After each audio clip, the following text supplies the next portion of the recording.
9 cara hemat belanja untuk ibu rumah tangga di masa krisis. Sebelum lanjut bisa klik dulu tombol subscribe, like, dan share biar lebih banyak teman-teman lain bergabung. Dan juga kalau kamu punya ide, tema video selanjutnya, langsung aja tulis di komen ya. Makasih. Aku mau mulai dengan jujur ya. Jadi ibu rumah tangga di masa krisis itu rasanya bukan cuma ngatur dapur, tapi ngatur perasaan sendiri juga. Kadang bukan capek fisik yang bikin lelah, tapi mikir, besok belanja apa? Uangnya cukup nggak? Dan kalau kurang harus gimana? Ada momen di mana kita buka dompet, bukan buat ngitung uang, tapi buat ngitung harapan. Masih bisa beli ayam nggak ya minggu ini? Masih bisa jajanin anak nggak ya? Atau harus kreatif lagi, masak tempe, pakai jurus baru? Aku yakin banget yang nonton ini pasti pernah ada di titik itu. Dan justru di masa seperti inilah kemampuan ibu rumah tangga diuji. Bukan soal siapa paling irit, tapi siapa paling kuat bertahan. Nah, di video ini aku mau ngobrol santai, bukan menggurui, bukan sok paling bisa, aku cuma mau cerita 9 cara hemat belanja ibu rumah tangga di masa krisis. Yang aku alami sendiri, yang aku lihat di sekitar, dan yang masuk akal buat kehidupan sehari-hari. Cara pertama, berhenti belanja pakai perasaan. Ini aku akui berat, karena belanja itu sering jadi pelarian. Habis capek ngurus rumah, anak rewel, cucian numpuk, belum lagi kalau ada masalah sama pasangan, masuk toko tuh rasanya adem. Lampunya terang, barangnya rapi, ada musik pelan, terus muncul pikiran, sekali-kali nggak apa-apa. Aku pernah ngalamin niat beli sabun cuci, pulang bawa snack, minuman manis, lilin wangi, sama barang lucu yang bahkan nggak tahu gunanya apa. Di rumah baru sadar, kok uang habis, tapi kebutuhan utama masih ada yang kurang. Sejak itu aku belajar nanya ke diri sendiri sebelum beli. Aku beli ini karena butuh atau karena capek? Kalau jawabannya capek, aku tahan. Karena capek nggak bisa disembuhin sama diskon. Cara kedua, bikin daftar belanja dan patuhi. Bukan cuma bikin, tapi patuhi. Daftar belanja itu kayak rem tangan. Kalau nggak ditarik, kita meluncur bebas.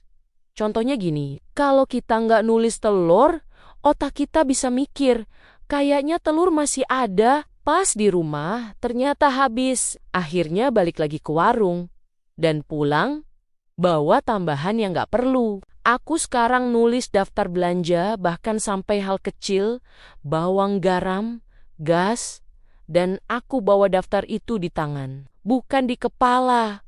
Karena kepala ibu rumah tangga itu isinya udah penuh. Cara ketiga, jangan belanja saat lapar. Ini kedengarannya sepele, tapi efeknya luar biasa. Belanja saat lapar itu kayak ngajak anak kecil ke toko mainan. Semua pengen dibeli dan diborong. Aku pernah belanja ke pasar cuma niat beli sayur. Karena perut kosong, pulangnya bawa gorengan, kue, jajanan, plus lauk tambahan. Padahal di rumah masih ada stok. Sejak itu, aku biasain makan dulu, walau cuma nasi sama telur. Ajaibnya, pengeluaran berkurang karena perut kenyang bikin logika hidup. Cara nomor 4, jangan gengsi masak sederhana. Ini sering kejadian, kita ngerasa masakan kita harus variasi terus. Takut keluarga bosan, takut dianggap nggak niat. Padahal realitanya, keluarga lebih butuh ibu yang tenang daripada menu yang ribet. Aku pernah maksa masak macam-macam, ujungnya capek sendiri, belanja nambah, dan tetap ada komentar. Sekarang aku lebih realistis. Telur bisa jadi banyak menu, tempe juga, sayur bening gak bikin kita gagal jadi ibu. Yang penting gizinya ada dan rumah tetap hangat. Cara kelima, berhenti membandingkan hidup dengan orang lain. Ini yang paling menguras emosi. Lihat media sosial, isinya belanja bulanan rapi, dapur cantik, kulkas penuh. Kita langsung mikir, kok aku nggak bisa kayak gitu ya? Padahal kita nggak tahu cerita di baliknya. Mungkin penghasilannya beda, Mungkin prioritasnya beda, mungkin utangnya juga beda. Sejak aku berhenti banding-bandingin, aku lebih fokus sama kondisi sendiri. Dan anehnya, justru lebih bersyukur. Cara keenam, beli banyak belum tentu hemat. Ini penting banget. Diskon besar sering bikin kita kalap, padahal barangnya cepat rusak. Aku pernah beli sayur banyak karena murah, ujungnya layu, busuk, dan dibuang. Itu bukan hemat, itu nyesek. Sekarang aku beli secukupnya. Habis, baru beli lagi. Lebih sering keluar, tapi lebih sedikit yang kebuang.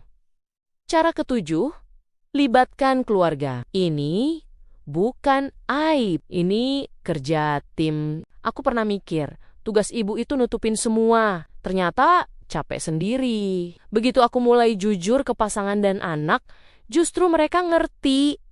Anak jadi nggak minta jajan terus. Suami lebih paham kenapa harus irit. Mengatur keuangan itu bukan beban satu orang. Cara kedelapan, evaluasi tanpa menyalahkan diri. Kadang uang habis bukan karena kita boros, tapi karena harga naik. Aku dulu suka nyalahin diri sendiri, merasa gagal, padahal kondisi memang lagi berat. Sekarang aku catat, pelan-pelan. Bulan ini bocor di mana? Bulan depan diperbaiki. Cara kesembilan, tanamkan bahwa hemat itu bentuk cinta, bukan pelit, bukan menyiksa, tapi melindungi. Melindungi keluarga dari stres, melindungi masa depan, melindungi diri kita sendiri. Kalau hari ini kamu masih bertahan, masih mikir, masih berusaha, itu artinya kamu ibu yang luar biasa. Krisis ini berat, tapi kamu lebih kuat dari yang kamu kira. Pelan-pelan ya, kita nggak sendirian. Demikian, terima kasih sudah mendengarkan cerita ini. Sampai ketemu lagi di cerita-cerita berikutnya. Tetap semangat ya ibu-ibu semua.